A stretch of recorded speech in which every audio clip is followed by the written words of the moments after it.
software called Runway ML. ML stands for machine learning. But if you go to runwayml.com, you can get a membership there. It's not super expensive, and you can play around with making all kinds of videos and images. And I used a few of the tools that they have on there to produce that little video. So that's the short answer to that question, Dave. Um, are you going to say something? Yeah. Finding that darn mute button. And you didn't use an external editor. So everything that we see, you were able to do on Runway. That's right. That is right. There is a tool on there, and I'm not going to remember the name of it. It's called like image interpolation, maybe. I don't know. That But sounds right. you can put all these images in a sequence, and then the AI just figures out how to blend them into each other. So the first thing I did was take the text, the fire's edge. I put it into this tool and just gave it like a million prompts. Make me like show wizards in the background and dragons, and then so it would make me that one. And and I made like hundreds of probably 200, 300 images. It was fun one day. And then I put a whole bunch of them in a sequence and got the AI to like kind of like blur them into each other, one into the next, and that's how. Wow. Yeah, yeah, That's awesome. Thanks for sharing that. you are welcome. All right, so okay, we're gonna talk today about models for leading change, and today I want to get into like some grittiness around it. I wanna like actually deal with the reality that there's all these models for leading change because change doesn't just happen. Like it's challenging. It's hard. Or maybe it's not, but statistically, people that set out to realize a change, especially in an organization or in a pattern or a habit in their life that they've had for a long time, the statistics are, what do you say? May the odds be ever in your favor? The odds are not in your favor to actually cause that change. And so I want to look at that with you. And kind of, I would love it if some people would bring some things that they are actually working on as a change in your life, or something that you'd like to have, or in your business, or in your community, or your family. That would be super cool to look at things like that. But I'd love it if you'd put it on the court, like put some stuff on the mat, on the wrestling mat here, and like let's wrestle with this stuff and take a real look at it. Um, okay, so before we do that, let's just open the floor to see if anyone has anything they'd like to share about what's on your mind, what you've been thinking about, how your week has been since these last episodes. So, and if you're new, please share too. Yes, Leela, would you like to? Yeah, just come off mute though, please.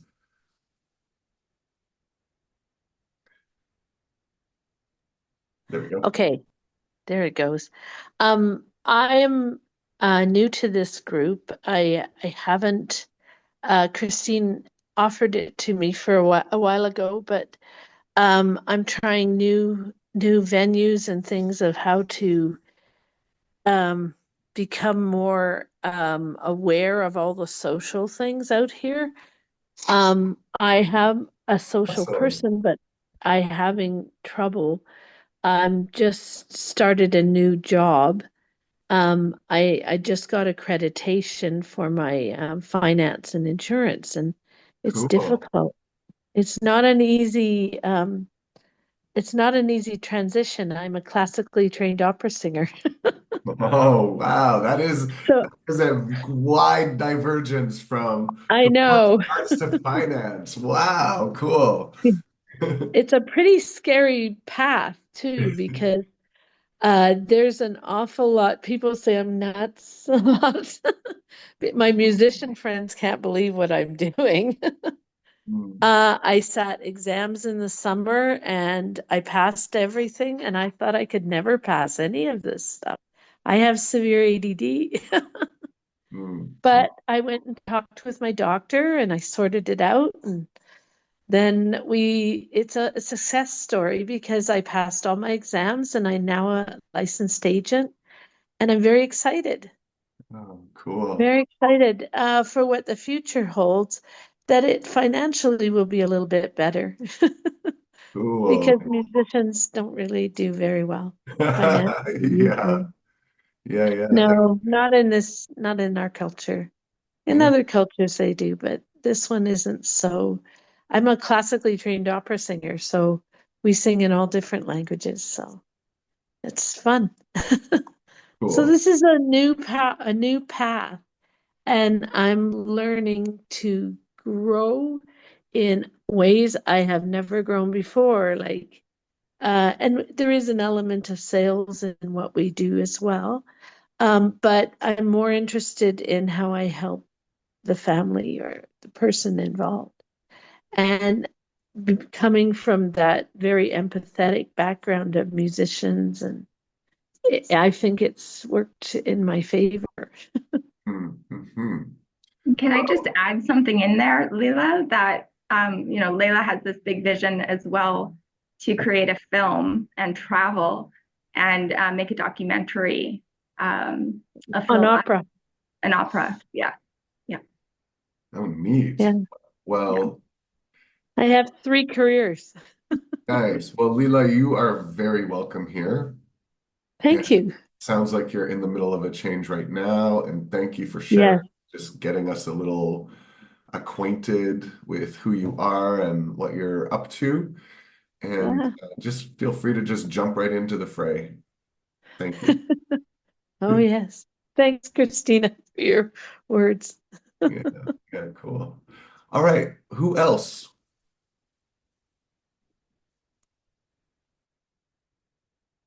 Hi, Logan. Hi, everybody. Um, some of you will know I'm the founder and CEO of an affordable housing enterprise, and we're in the midst of a pretty significant evolution as a business. I've fairly recently stepped into the role of CEO. My partners elected me, which was exciting. Um, Last week's episode, when I filmed on the panel, I'm nervous and excited because that's my first like ever being out in the public sphere on social media. And like what's coming down the pipe is that I'm going to begin speaking about our enterprise and what we're up to soon. And we're raising millions of dollars to launch this enterprise. And so I'm in the midst of like uncharted territory in many domains of my life right now. Beautiful. Thank you for sharing. Where is your places that you're going to do? Where are these housing? Planet Earth. Planet Earth? Oh, everywhere. Oh, you don't want to share right now. No, I'm serious, the whole planet. He's got a big vision, very big vision. Okay, well, let's jump into some of the models for change. And so, um, I'd like you to start by, same as we've always done with these models of change series, is think of a change that you are committed to. And it's so great to hear from Leela some changes that she's in the midst of. And one of the things I heard is changing the financial circumstances, making more money. And that might be a change that you're committed to, or it could be anything, like Logan, it could be causing a revolution in affordable housing on the planet. It could be, maybe it's a health thing, like you're taking on in 6 months or 1 year from now, you're gonna like revolutionize your health.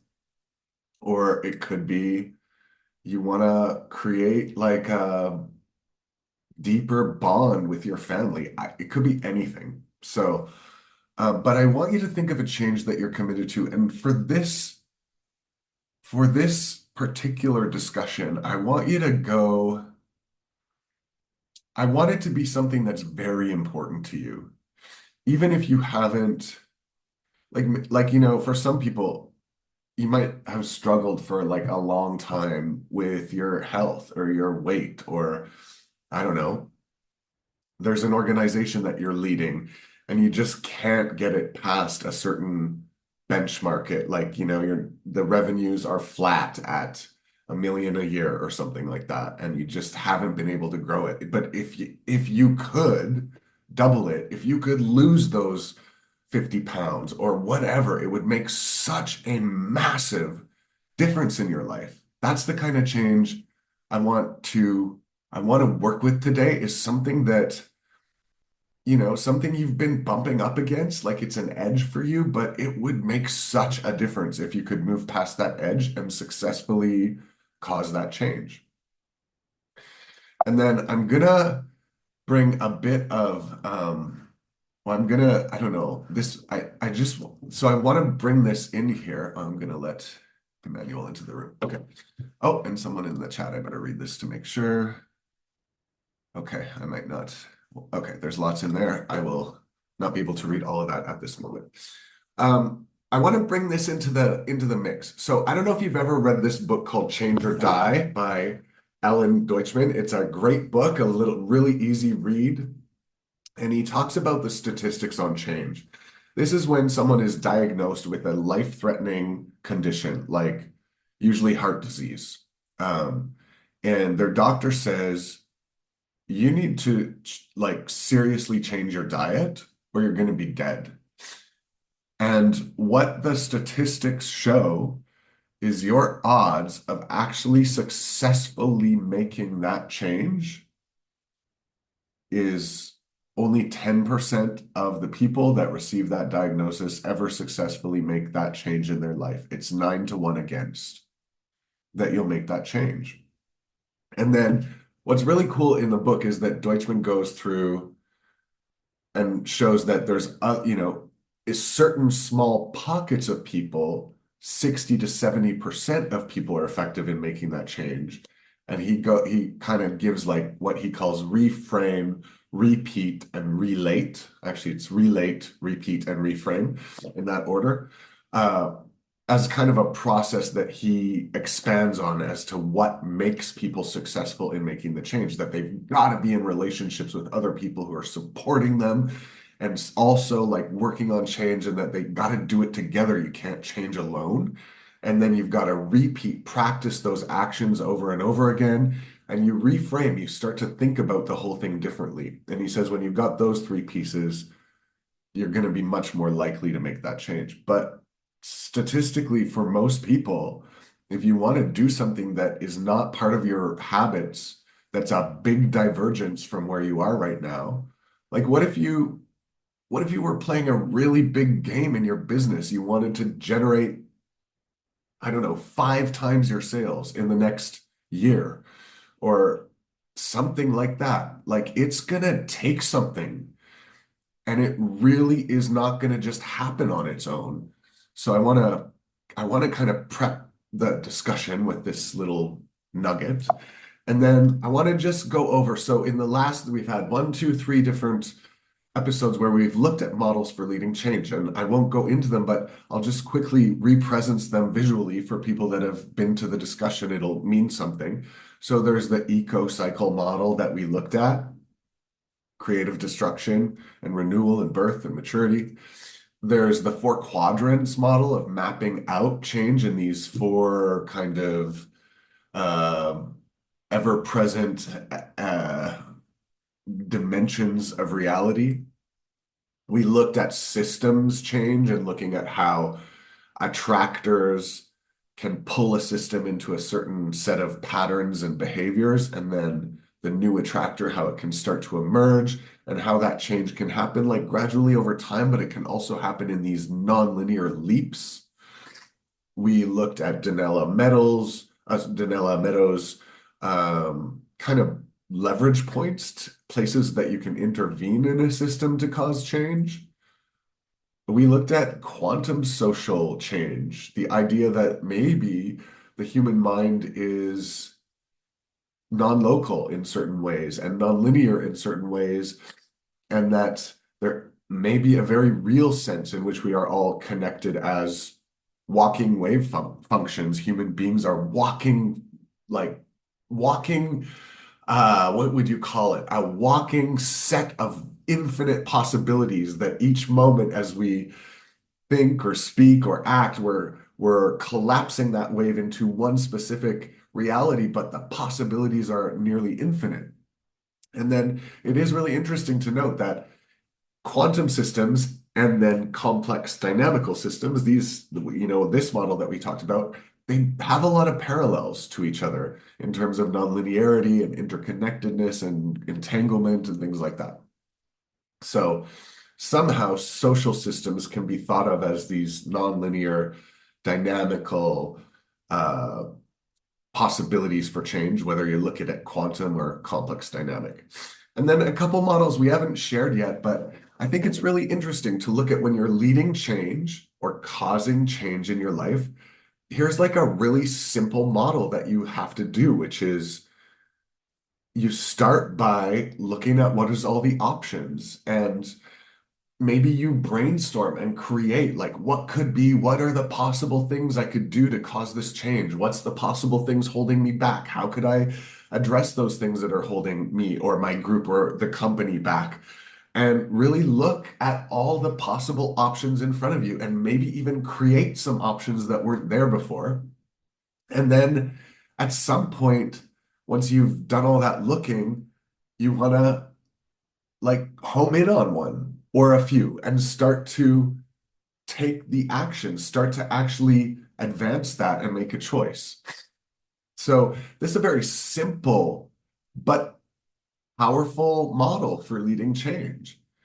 And then here's another kind of take on that model, which comes from Otto Scharmer. If you've read any of his stuff, he's just a brilliant um, like magical alchemical mind when it comes to leading change in cultures and organizations and societies. His work is fascinating. But it's kind of the same thing. It's about creating choices and then homing in on choices and beginning to enact and embody those choices. But it has to do, the whole concept here is like it starts with like shifting our attention away from the normal way of looking at things and into the whole field in which it's the thinking and the process and all the interactions are occurring, and then to like pay attention to it from the whole field, and then open our mind, the center of wisdom, open our heart, the center of love, and open our will, our like what would be thought of as maybe our first, second, and third chakras, which is the power centers. And then so you're letting new ideas come to you, you're getting really present, and then you're letting new actions come to you, and you just flow forward in those actions almost in a real flow state. So Emmanuel, I do see your hand. I'm gonna open it up really soon, but I just have a couple more slides I want to kind of just cap this all off with, and then I want us to have like a big open discussion about this. So if you could hang on for a few slides, I would. Does that work for you? I think yes. Okay, thumbs up. Awesome. Thank you. Okay, so question is, what if you decided to play a really big, big, big game? Like, what if you decided to take on leading a change in your life, in your community, in your company, in your nation that you do not know how to accomplish? What if you took that on? And I want to invite you to like, you know, look from that perspective of like, yes, this is the year I will transform my health, or I will transform my bank account, or I will lead this team to a level of success that they have never experienced before. This is the year I will do that. What if you took that on? And so, but then let's let's get real with ourselves. The odds is 9 to 1.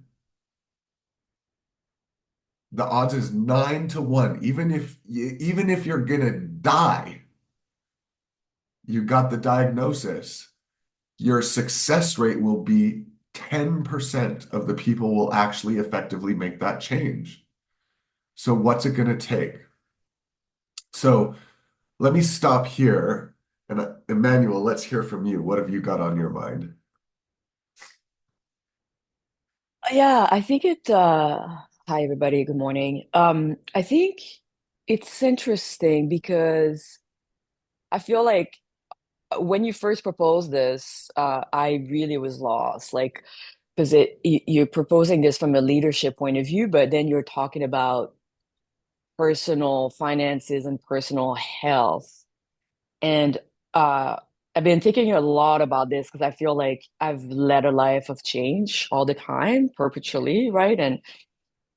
And now for me, like if I want to be healthy, I'm healthy. Like if I want to work on the bank account, to a reasonable amount, I can work on the bank account. Like that's like the story of my life. But what um the changes I'm trying to influence, I suppose, have to do with other people. So like, how do you apply that to, and I'm not like, I'm on the studio, I'm the boss. If I want to make some changes, I present them. They might, my staff, I have 30, they might vote on it. But in the end, I decide, right? Boyd and I, we decide. But now I'm talking more about um, uh, encountering resistance with AI in my other career, my film career, and how I want to open people's eyes to it. And I don't necessarily want to change their mind, but I want to influence how they feel about it. So I want to take them from a negative, uh, a negative standpoint to a knowledge, at least, based standpoint. And then before AI was even on the plate for me, I've been trying to make this documentary for years. And I want to approach it from a woman's perspective. And if not everybody in the group is a filmmaker, but the film machine, the way we make film is a machine. It's like the army. It's like I compare it to the army, the structure, it's really hierarchical, or the court, right? Like even if you're lower than somebody else, you might have a friend that's higher, and then they might influence your influence, like I found that very masculine, for lack of a better term. And I'd like to make this movie from a feminine point of view. And that's again, it's like trying to explain my point of view to bring people into the knowledge, right? So like how do you affect other people with this in a positive way, right? Like, how do you bring people that are no's to your ideas, and you bring them on to provoke that change? Hmm. That is interesting. I can't remember if you were here. One of the very early shows we did was with Jeffrey Lando, who made the film Lissa's I, Trip. I I wasn't there, and all full disclosure, Lando is the only person that's ever fired me in my life. Oh, great. Okay, cool. He fired me from a horror movie he made. I was a brand new camera operator and, flailing, and he needed somebody a bit more experienced. So I thought that was really funny when I saw that in your lined up. So I wasn't there. Oh, that's great. Well, I don't know how long ago that was, but what he's working on now is this thing about like taking all the hierarchy out of filmmaking and trying to do it with AI. So I don't know, you should call him up, say, hey, remember me? Yeah, we should reconnect. Well, hi, if you're watching this in the later days, I don't remember you being not interested in hierarchy, right? So like, yeah, it's interesting. Maybe I also come off as somebody that's like really bossy, right? So it's like, what? You don't like being the boss anymore? You want us to collaborate? I don't know. That's interesting. Yeah, I should reach out. I should reach out to him. Cool. Okay, cool. So I got it. So you're very effective in your life. You kind of got, how would you put this? You kind of got your backyard is clean. You got a business, you got two careers, you're healthy, your bank account. So you're looking at like, how do I impact on a broader scale the world around me? Totally got it. And awesome. I think the as we kind of develop, as we gain more skill and, proceed through like different levels of being able to handle complexity, we start with change more on an individual level, but the most impactful people is like who can deliver change reliably at the level of an organization. Or, most CEOs, I'm going to say very few are really that effective at actually delivering real change. Um, who can deliver change at the level of a culture? Oh, that's a whole nother story. So, yeah, cool. All right, Dave. Why do CEOs have so much trouble with change? Well, why do you think? Or why does anyone else in the group think? Please jump in. I'd volunteer my own opinions, but Yeah, please. I'm not interested in mine. I want to hear what other people think about that. Logan. I'll jump into this fray. My I would posit, Dave, that looking at the standard structures and mechanisms in how our corporations operate, CEOs are actually highly disincentivized to causing change, and that inside the system, the CEO themselves, the boards of directors that supervise them, often even their employees and customers, are mostly blind to the disincentivizations to any real change in an organization. Good. So a lot of that's interesting because that's a kind of a lower right quadrant perspective. If you remember, it's a systems perspective. What's the patterns? What's the processes? What's the relationships between all of it? And that's the quadrant that I think you're most naturally inclined to look from. So very cool. Thank you, Logan. Emmanuel? Yeah, that's interesting because I feel like I have both perspectives. So I'm the CEO at one of my companies, well, both of them actually, and it's just one doesn't have employees yet. And then when I go back in film, I'm mid level, definitely like lower, under the line, but a mid-level hierarchy, right? And so I think I have an interesting perspective because then I feel when I'm working in film, I just don't know what they're dealing with at the management level, right? Because just the same as in my companies, my employees don't know what I'm dealing with, right? So I think I have softened in my perspective of the CEO or whatever, the management, right? Because I know there's a lot more than just my little political gain or my little advancement or my group of people within the organization, right? So I think I'm happy to go and do my job as the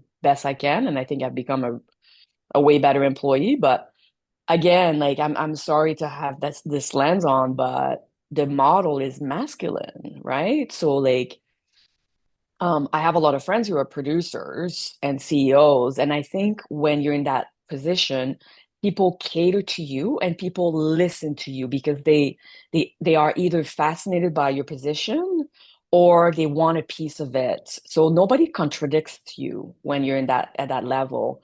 And over, when you're being catered to and yes to, it shifts your perspective. So you're less open to seeing it's just, I think it's the nature of things. You're less open to see other people.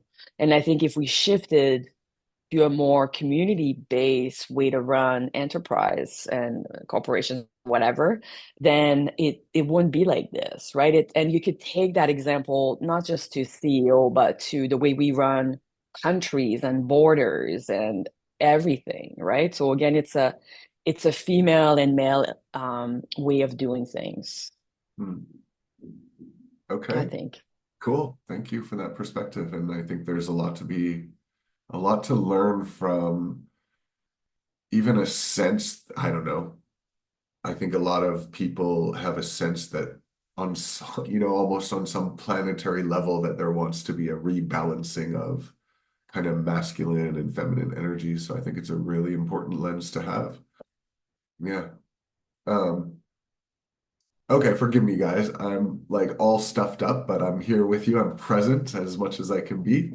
Uh, okay, so actually like let's spend some time and dig in like deep into the change you're committed to. So I would like it if you could take a pause and take a pen or paper, or if you want to write it in the chat and share it with people, go ahead and do that.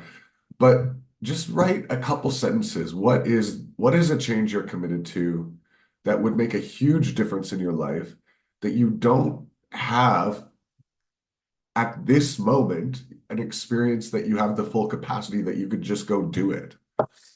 So what's that you could lead it and there wouldn't be any, like some things you would experience as easy, but something that's like at your leadership edge that you're bumping up against it right now. What's that change that you're committed to? What's that result that you're committed to? And write something down about it, like write what it is and why it's important to you.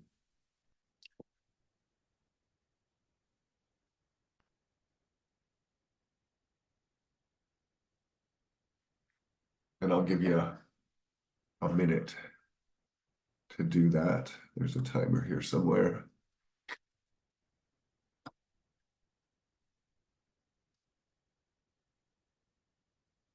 And while you do that, I'm going to blow my nose.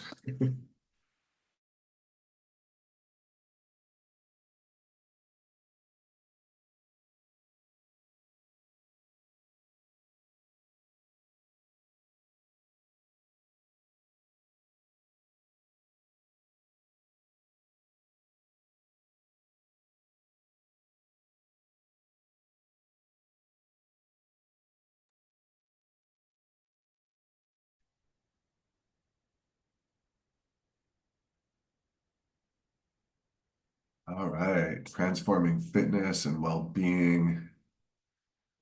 Awesome. And then caring less what other people think and standing in my own power. So beautiful. Thank you.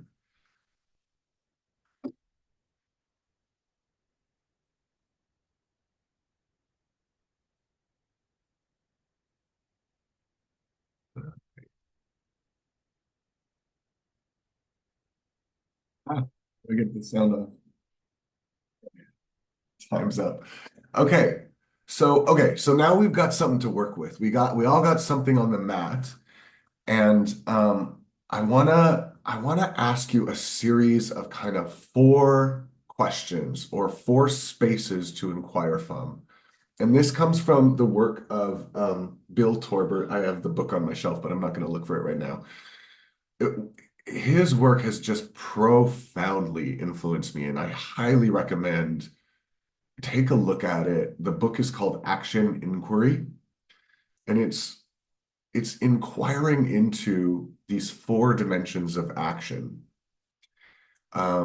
To it's a way to help you grow and be more effective at noticing like what's the opportunities and what's the risks of this moment and be more effective at leading change. So the first, hang on, I see some more chat. So I just want to global human collaboration and raising money is always hard. Okay, got it.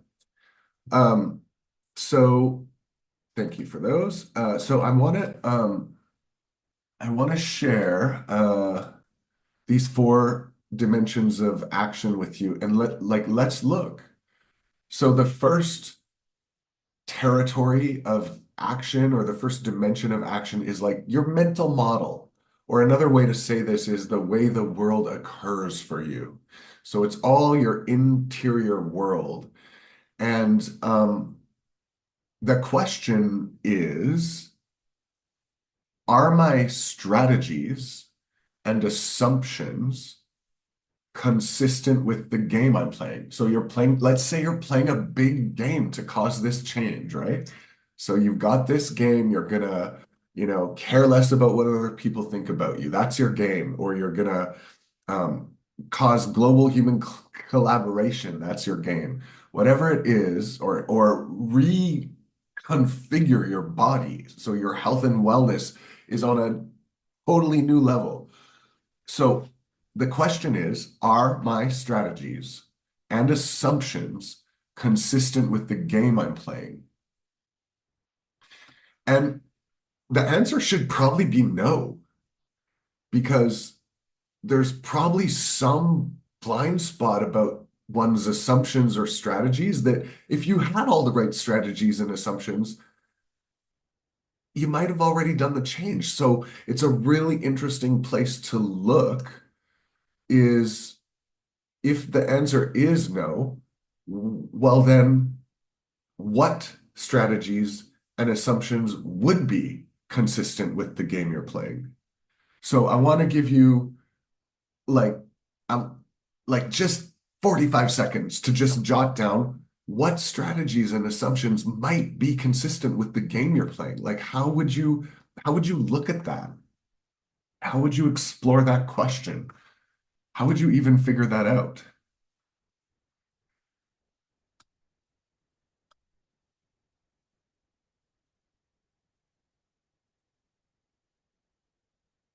What strategies and assumptions would be consistent with the game you're playing?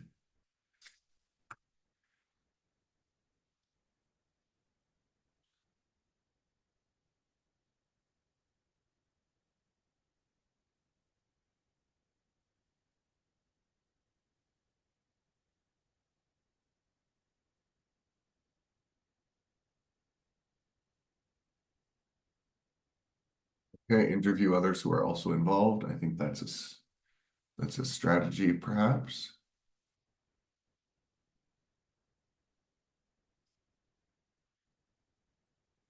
Mel, I put the author's name in the chat there, so.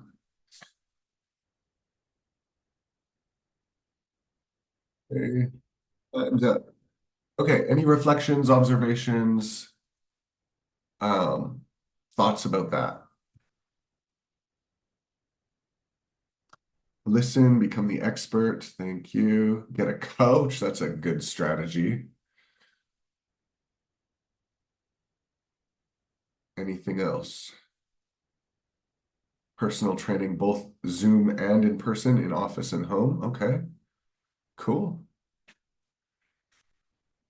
I'm loving all these strategies, and I think another really, oh, how come my timer's still going? I think another critical place that it is very valuable to look is like, what's my assumptions? What's my assumptions about how to do this? Um, or what would work or what wouldn't work, or is it possible, or what the time frame that it's possible. All these assumptions can really impact the choices that is even available to us to make. All right. So the next question is, the territory of your intentional presence and your embodiment. It is your way of being. And the way of being, it comes from your intention, your focused intention, your presence. Often that's created in language, and it also shows up in your body. And so the question is, who I am being consistent with the game I'm playing? Is who I'm being consistent with the game I'm playing? And again, the answer probably is going to be some level of no. Um, so then that invites the inquiry of like, okay, who could I be? Or like, what way of being would be consistent with the game I'm playing? And so I want to give you just a few seconds, 45 seconds to jot down some notes around that. I love people putting them in the chat, so please do that if it so appeals to you. Oh, Mel, I love that. Failed attempts indicated you're making the effort. Yes, failure is only temporary. It's a step on the way there. Yeah, that's great assumption. So what way of being would be consistent with the game you're playing?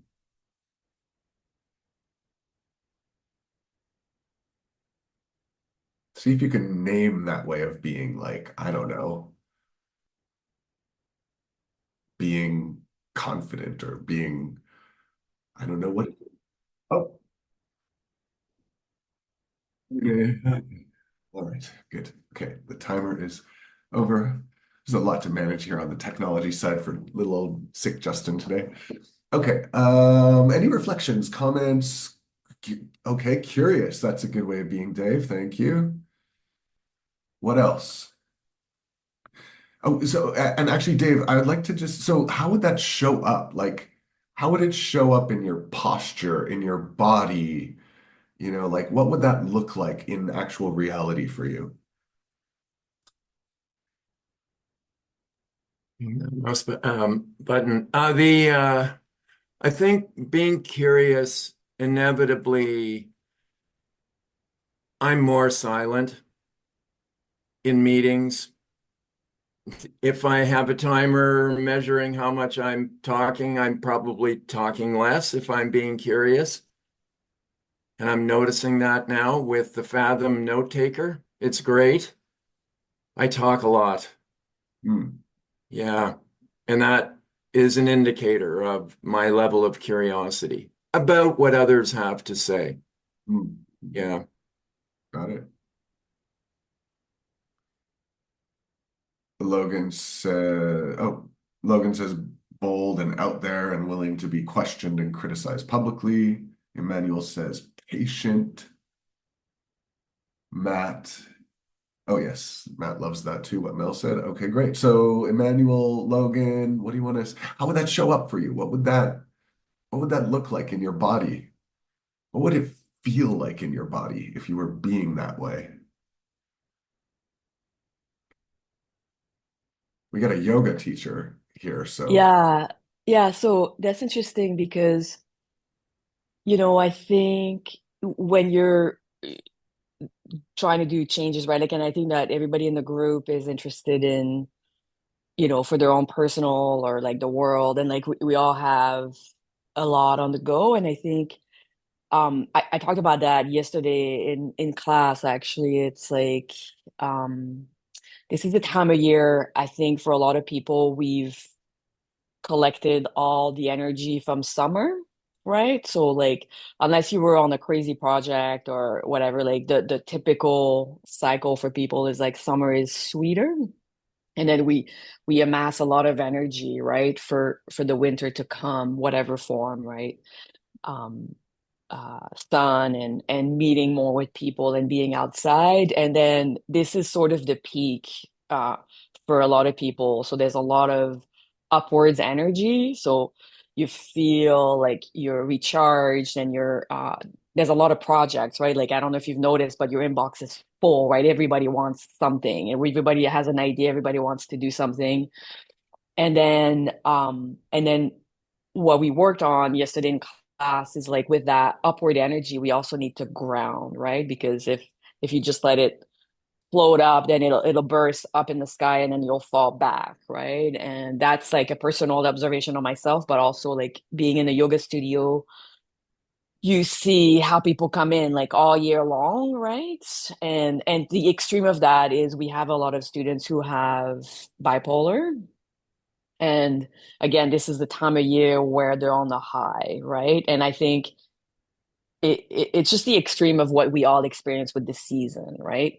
And then so if you ground yourself, however metaphor you want to use, right? Because not everybody's into yoga, but yesterday we were grounding on the exhales and sort of using that great positive energy on the inhales, right? So being patient is just actually doing the work, because it sounds like a great idea, right? Like, oh, you just have to like breathe in fully and then like really ground on the exhales. Yeah, anybody can do that, but you actually have to sit and do that. It takes work, and you have to be patient. And yeah, that's a little take on how you can embody that patience, I suppose. thank you. Logan, any reflections for you? And Matt, you too, as Christina. Well, people have said ways of being, so anyone jump in, but go ahead, Logan. Um, it's interesting. how for me, like this idea of embodiment as a way of being keeps showing up in my explorations in the pole. And Emmanuel, something about what you were sharing about these seasons is like I'm coming through a season that feels like about the last 6 months where I feel disconnected from my body. And like the practices that I've had to cultivate like the whole being in the game. And so I'm noticing in this conversation that there's like a pull or a desire to move from having my head in the game, as we would say, to having my whole being in the game that I'm up to. And so I I'm struggling to find the language exactly to like what that would be as a way of being, but I'm kind of noticing that uh, I'm pointing at it, so to speak. I like that though, the language you use, having your whole being in the game. There's something very kind of visceral about that that really could work. Thank you. Matt or Christina, anything you want to say? Or anyone? Okay, Leela, come Sure. off mute. Oh, Oh, and then Matt, go ahead. Oh, Matt will be next. Okay, maybe Matt go now, and Leela will be next. okay. Yeah, for me, it's about how I am feeling in my physical body, um, just like like this excitement, like I'm being pulled, and barriers just disintegrate. Things just move out of the way. The right opportunities show up, and I'm just, flying and hurling through space. Yeah, cool. Cool. And once you've kind of got some contact with that and you know what it is, there is a way in which you can self-generate it.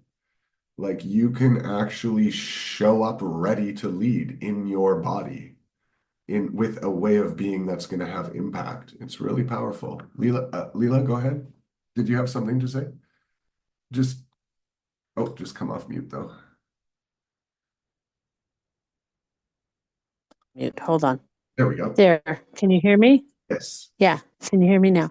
Because I can't see my picture, that's all. And I just wanted to make sure I was off. I just wanted to say that in order for me to change my thinking, I had to actually do a lot of affirmations first thing in the morning and just say, I'm going to do this. I'm going to do this. I'm going to pass. I'm going to do this. And that was from my exams because I didn't see myself as a person who could really do work on exams and things like that. Because it's such a different mindset from the mind. Like it's a different part of the mind. And realizing that I am not just one little part of me that's extremely artistic. I'm also beyond that. I have another side of me that can be very analytical and very to the and success is based on where your mind is and where your how do I say this? Your intention.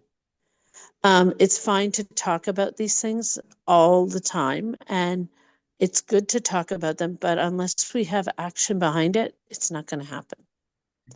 And that's what I realized for myself. I don't know about other people, Oh, very but because I have ADD. So because of that, I have to be really, really focused on what I want to do and great. then Well, the do it. next territory is the kind of the action territory. So that's great. So we'll explore that too. A Dave, good go lead in segue. ahead. I wanted to ask Matt. Matt, do you find that, I mean, I recognize you're at a stand-up desk, right? I mean, it sure looks like it. That's right.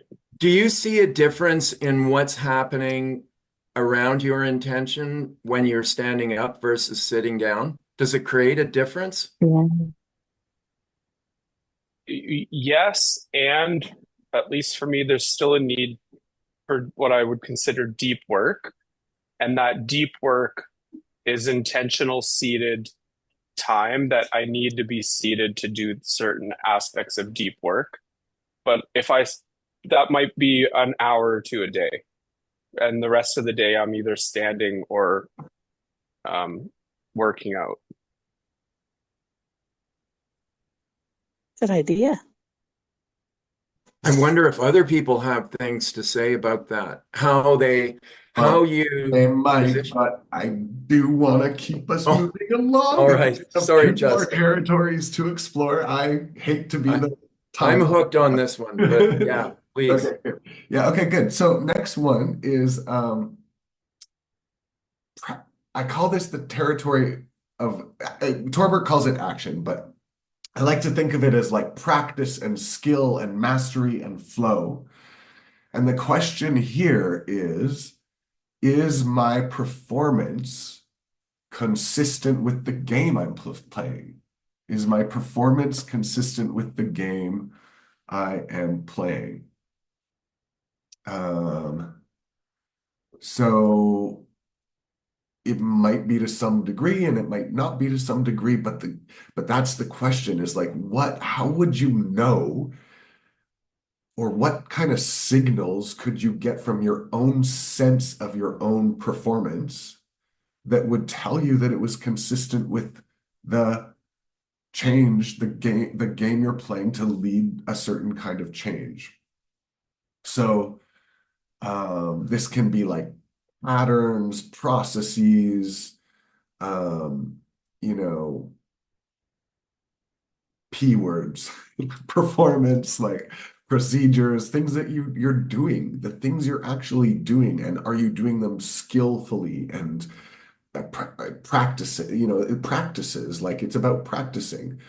So, like I can imagine Leela in her new venture, where she's a financial advisor. That's going to take certain practices. She's going to have to do things in the morning, make calls, keep records of like keep track of things. There's a whole set of things to do to cause change in that business and for all of us. So that's the question here. And I'll give you just take a minute, like I'm not even going to set the timer, but just take a minute to write a sentence or what comes to mind for you right away, just real quick, and put it in the chat if you'd like. That's great if you do that.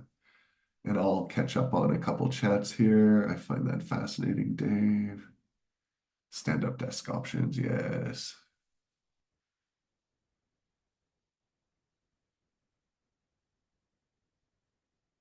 Great.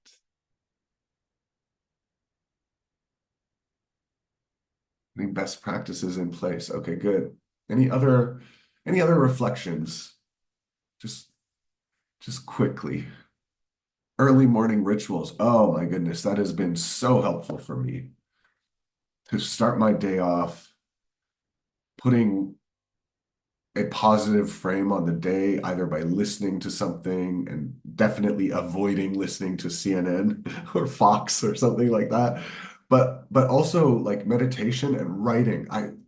Since I discovered like writing in the morning, it's made this huge difference in my life of just spending a half hour writing what's on my mind. Oh my goodness, my day just goes so much better. And meditation.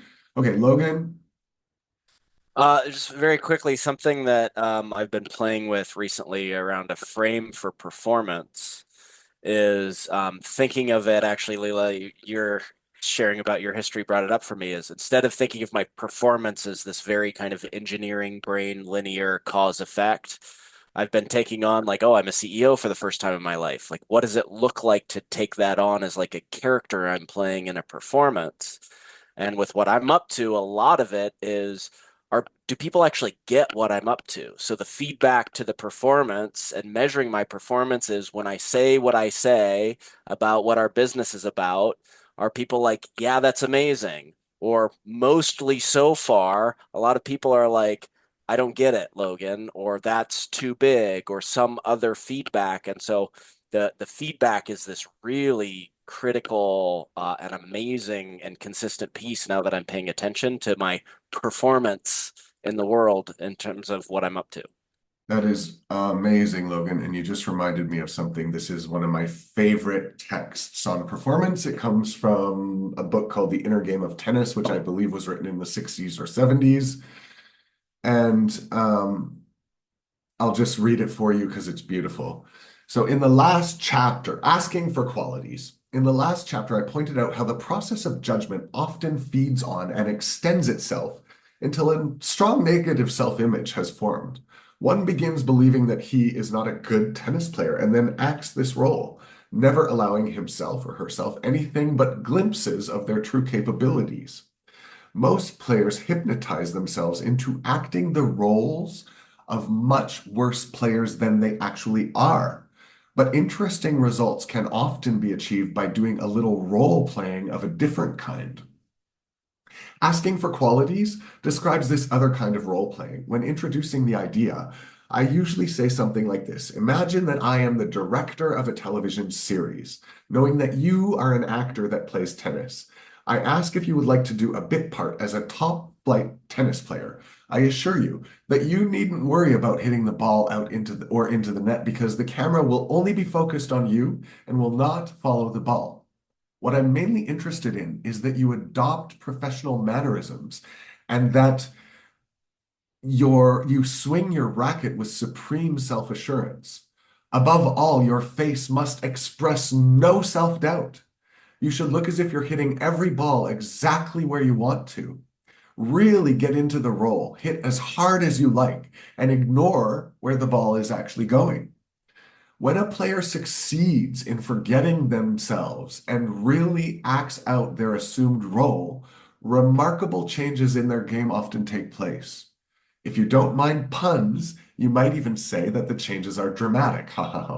As long as he's able to stay in this role, they experience qualities that they may not have known were in their repertoire.